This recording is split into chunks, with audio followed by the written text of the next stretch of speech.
Hello guys, आज हम explain करने वाले हैं एक साइंस फिक्शन फैंटेसी मूवी को जिसका नाम है पैसिफिक रिम। हमें लगता था कि दानव यानी एलियंस हमारी धरती पर आसमान से आएंगे, लेकिन हम गलत थे।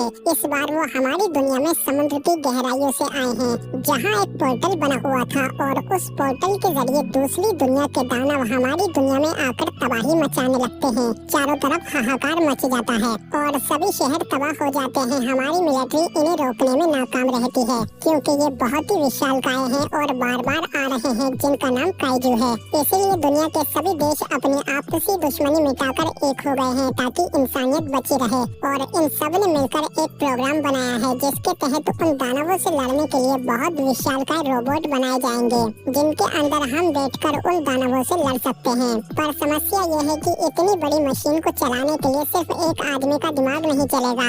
इसलिए इस रोबोट के अंदर दो दिमाग वाले यानी दो लोगों के सिस्टम को रखा गया है, जो आपस में एक दूसरे के दिमाग से जुड़ जाते हैं और फिर ये एक दिमाग की तरह दुश्मन से लड़ते हैं। और इस प्रोग्राम को येगर कहा जाता है और इन बड़े बड़े मशीनी रोबोट्स का नाम भी येगर है। तभी हम रिले और उसके भाई को देखते हैं, जो अपने भाई को उठाता है कि चलो एक काइजू ने हमला किया है। रिले अपने भाई के साथ तैयार होकर रोबोट के अंदर आ जाता है, जहाँ पर ये दोनों सबसे पहले एक दूसरे के दिमाग से जुड़ते हैं और फिर दोनों उस रोबोट के साथ जुड़ जाते हैं। इसके बाद मार्शल इन्हें काइजू की लोकेशन बताते हैं और ये दोनों उस बड़े से रोबोट को लेकर बाहर आ जाते हैं। और इस बड़े से रोबोट यानी येगर का नाम है मार्क 3। इसके बाद ये तूफानी समुद्र के अंदर ऐसे घुस जाते हैं जैसे कि मानो वो कोई स्विमिंग पूल हो। तभी हम समुद्र में एक नाव को देखते हैं जिसके सामने वही बड़ा सा काइजू आ जाता है, लेकिन तभी पीछे से मार्क 3 भी आ जाता है, जो बीच में से उस बोट को उठाकर किनारे की तरफ रख देता है। तभी वो बड़ा सा काइजू इन पर हमला कर देता है, लेकिन ये दोनों उसे हावी होने नहीं देते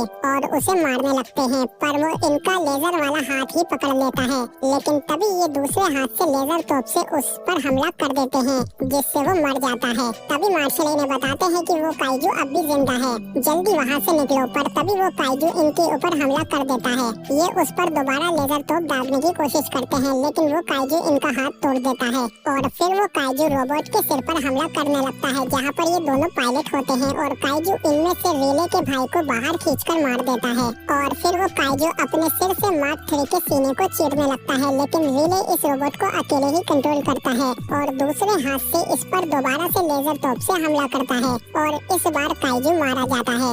इसके थोड़ी देर बाद हम किनारे पर देखते हैं कि रिले अकेले ही इस रोबोट को किनारे पर ले आया है, लेकिन थोड़ी ही देर बाद वो बेहोश होकर बाहर गिर जाता है क्योंकि इस विशालकाय मशीन को सिंगल दिमाग से चलाना मुमकिन नहीं है। और फिर ऐसे ही 5 साल बीत जाते हैं और हमें पता चलता है कि काइजू के हमले बहुत ज्यादा बढ़ते जा रहे हैं और वो लगातार विकसित होकर और ज्यादा ताकतवर बनकर आते हैं। इसीलिए सरकार डिसाइड करती है कि अब येगर प्रोग्राम को बंद कर दिया जाए, क्योंकि हम समुद्र के किनारे पर एक बहुत बड़ी दीवार बना रहे हैं ताकि येगर उस दीवार को पार करके शहर में न आ पाए। पर मार्शल कहता है कि ये सही तरीका नहीं है, वो दीवार को तोड़कर अंदर आ सकते हैं। पर ये लोग नहीं मानते और कहते हैं कि अब से आपके पास सिर्फ 8 महीने हैं। 8 महीने बाद येगर प्रोग्राम को बंद कर दिया जाएगा। और इधर हम रिले को देखते हैं जो दीवार के पास काम कर रहा है। तभी न्यूज में बताया जाता है कि एक काइजू दीवार को तोड़कर अंदर घुस आया है, लेकिन तभी नई येगर स्ट्राइकर ने उस काइजू को शहर में घुसते ही रोक लिया और उसे मार गिराया।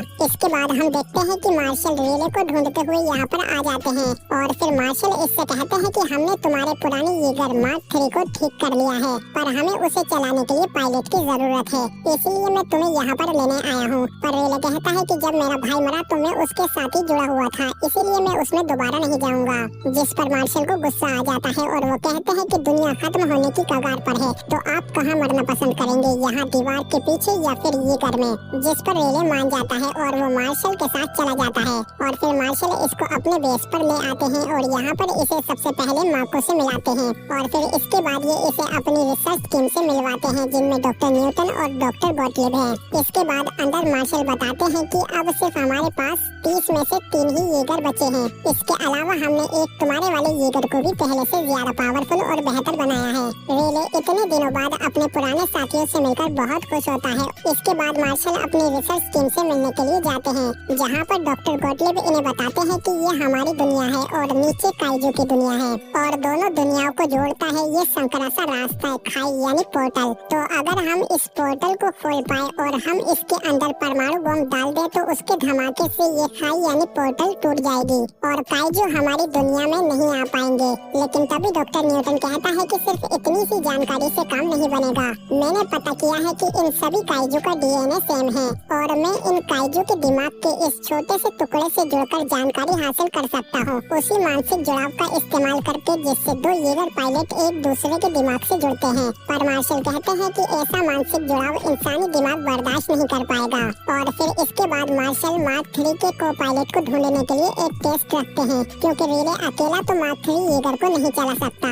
और फिर हम देखते हैं कि मार्को बहुत ही ज्यादा तेज है और रिले इसे हरा नहीं पाता। तभी रिले कहता है कि मेरी पार्टनर मार्को ही बनेगी, लेकिन मार्शल मना कर देते हैं कि मार्को तुम्हारी पार्टनर नहीं बन सकती। और इधर हम देखते हैं कि डॉक्टर न्यूटन नहीं मानते और वो येगर के दिमाग से मानसिक जुड़ाव कर ही लेता है। और अब इसे दिखता है कि ये काइजू तो सिर्फ कठपुतलियां हैं जिन्हें इनके मालिक बनाकर हमारी दुनिया में भेज रहे हैं। इसके बाद और भी ज्यादा हमले बढ़ते जाएंगे और जब दुनिया तबाह हो जाएगी तो वो आकर हमारी दुनिया पर कब्जा कर लेंगे। और फिर न्यूटन ये सारी जानकारी मार्शल को बता देता है कि मैं सही था। मार्शल कहते हैं कि मुझे और जानकारी चाहिए, उस टनल के अंदर हम कैसे जा सकते हैं। जिस पर न्यूटन कहता है कि मुझे और जानकारी इकट्ठा करने के लिए काइजू के ताजे दिमाग से जुड़ना होगा। तभी इन्हें पता चलता है कि दो और काइजू आए हैं। मार्शल तीनों येगर को उनसे लड़ने के लिए भेजता है और कहता है कि स्ट्राइकर तुम पीछे रहना, क्योंकि हम तुम्हें खो नहीं सकते, क्योंकि तुम्हें उस टनल के अंदर परमाणु बम को लेकर जाना है। और फिर हम देखते हैं कि ये तीनों येगर हांगकांग के समुद्री तट पर आ जाते हैं। तभी वो काइजू निकलकर इन पर हमला कर देता है, लेकिन येगर भी इसे उठाकर पटक देता है। तभी पीछे से दूसरा वाला येगर भी इसे पकड़ लेता है, लेकिन वो काइजू इस पर अपनी दुम से हमला कर देता है और इसे दूर फेंक देता है। और फिर वो 3 हाथ वाले येगर पर हमला करने लगता है और उसके सिर पर मौजूद तीनों पायलट को मार देता है और उसके येगर को भी तबाह कर देता है। तभी दूसरा येगर इससे लड़ने की कोशिश करता है, पर ये उस पर अपने मुंह से एक केमिकल छोड़ देता है जिससे येगर पिघल जाता है। तभी इसकी मदद के लिए स्ट्राइकर इनकी तरफ बढ़ता है, लेकिन तभी पानी में से दूसरा काइजू भी आ जाता है और ये दोनों मिलकर दूसरे येगर को भी तबाह कर देते हैं, जिसमें उनके दोनों पायलट भी मारे जाते हैं। तभी स्ट्राइकर दूसरे काइजू को उठाकर दूर फेंक देता है और अपना सबसे ताकतवर हमला करने लगता है, लेकिन तभी पीछे से दूसरा काइजू स्ट्राइकर के ऊपर इलेक्ट्रोमैग्नेटिक पल्स छोड़ देता है, जिससे सभी तरह के डिजिटल गैजेट खराब हो जाते हैं और येगर बिना बिजली के ऐसे ही जाम हो जाता है और कुछ नहीं कर पाता। जबकि एक काइजू शहर में घुसकर तबाही मचाने लगता है। इधर मार्शल की टीम भी स्ट्राइकर से कनेक्ट करने की कोशिश करती है, पर टेक्निकल टीम बताती है कि सभी येगर डिजिटल हैं, इसीलिए हम उनसे कनेक्ट नहीं कर सकते। लेकिन तभी रिले कहता है कि मार्क 3 डिजिटल नहीं है, बल्कि वो परमाणु भट्टी से चलता है। इसीलिए मार्शल मार्को के साथ रिले को स्ट्राइकर की मदद के लिए भेज देते हैं। तभी यहाँ पर रिले मार्क 3 येगर के साथ आ जाता है और काइजू से लड़ने लगता है, लेकिन वो काइजू इसे उठाकर किनारे से बाहर फेंक देता है और फिर खुद भी पानी से बाहर आ जाता है। लेकिन तभी मार्क 3 इस पर एक जोरदार हमला करता है और फिर पावर पंच मारने के बाद कंटेनर लेकर काइजू के जबड़े हिला देता है। पर काइजू दोबारा से हमला करता है, लेकिन ये प्लाज्मा तोप से इस काइजू को मार गिराता है। और इधर हम दूसरे काइजू को देखते हैं जो शहर के अंदर डॉक्टर न्यूटन को ढूंढ निकालता है, क्योंकि ये काइजू के दिमाग से जुड़े हुए थे, इसीलिए ये काइजू इसी के लिए यहाँ पर आया है। लेकिन तभी यहाँ पर हीरोइक एंट्री करते हुए मार्क 3 आ जाता है और समुद्री जहाज से काइजू पर जबरदस्त हमले करने लगता है, लेकिन वो काइजू जल्दी ही मार्क 3 पर हमला करके इसे दूर फेंक देता है और फिर अचानक से गायब हो जाता है। और मार्क 3 इसे ढूंढने की कोशिश करता है, लेकिन तभी काइजू अचानक से हमला कर देता है, पर मार्क 3 इसके केमिकल अटैक से बच जाता है और फिर वो इसके मुंह में हाथ डालकर इसकी जीभ को ही बाहर खींच लेता है। लेकिन काइजू दोबारा से मार्क 3 को दबोच लेता है और अपने पंख निकालकर इसे आसमान में लेकर उड़ जाता है और जल्दी ही काइजू आसमान में काफी ऊंचाई पर पहुंच जाता है। लेकिन तभी मार्क 3 अपनी तलवार निकालता है और बीच आसमान में ही इस काइजू के 2 टुकड़े कर देता है। इसीलिए बहुत तेजी के साथ मार्क 3 नीचे गिरने लगता है, पर गिरने से पहले ये अपने सीने के ब्लास्टर छोड़कर अपनी स्पीड कम कर लेता है और फिर जमीन पर क्रैश लैंडिंग भी कर लेता है।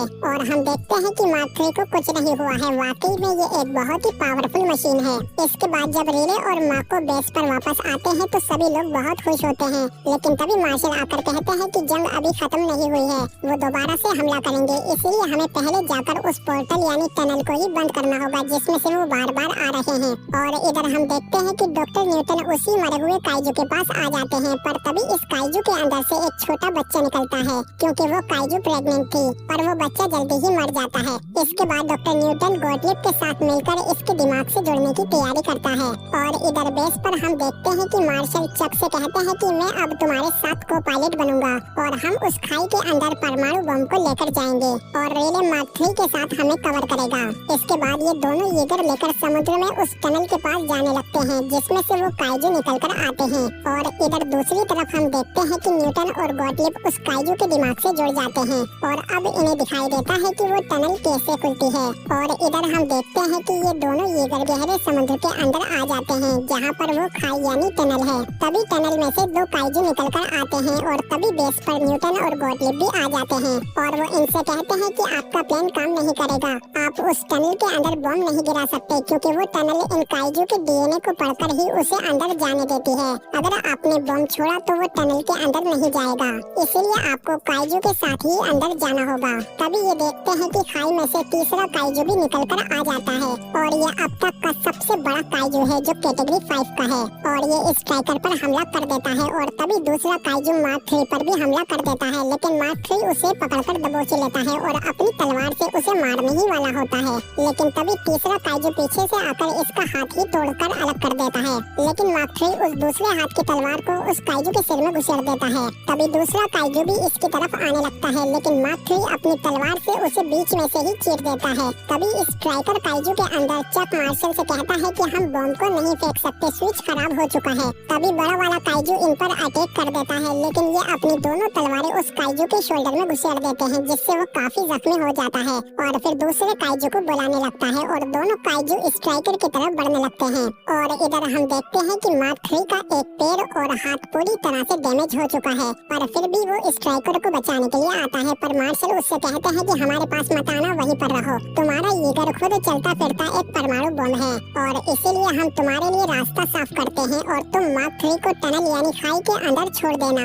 और तभी ये उन दोनों काइजू को मारने के लिए खुद को परमाणु हमले से ब्लास्ट कर लेते हैं जिससे बहुत ही बड़ा धमाका होता है। और अब मार्क 3 के लिए रास्ता साफ है, इसीलिए वो काइजू की लाश लेकर खाई की तरफ जाने लगता है। पर तभी इनके सामने फिर से बड़ा वाला काइजू आ जाता है जो अभी भी मरा नहीं है, लेकिन ये दोनों अपनी पूरी ताकत लगाकर उसे ही लेकर खाई के अंदर कूद जाते हैं। पर वो येगर को तबाह करने की कोशिश करता है, पर ये अपने सीने वाले ब्लास्टर से उस काइजू को मार देते हैं और इसके बाद टनल का रास्ता खुल जाता है और ये दोनों उस टनल यानी पोर्टल के जरिए दूसरी दुनिया में आने लगते हैं जहाँ से वो काइजू हमारी दुनिया पर आते हैं। पर माको की ऑक्सीजन खत्म हो चुकी थी, इसलिए रिले उसे कैप्सूल के अंदर डालकर यहाँ से बाहर भेज देता है। और इधर हम देखते हैं कि उस टनल यानी पोर्टल के रास्ते खुलने लगते हैं और मार्क 3 नीचे काइजू की दुनिया में जाने लगता है और इसके अंदर रिले उस परमाणु बम को भी एक्टिवेट कर देता है जो 60 सेकंड में फट जाएगा। और अब ये उन काइजू की दुनिया में पहुंच जाते हैं जहाँ पर हम उन एलियंस को देखते हैं जो इन काइजू को बनाकर हमारी दुनिया में भेज रहे थे। तभी रिले एक दूसरे कैप्सूल में बैठकर यहाँ से खुद भी निकल जाता है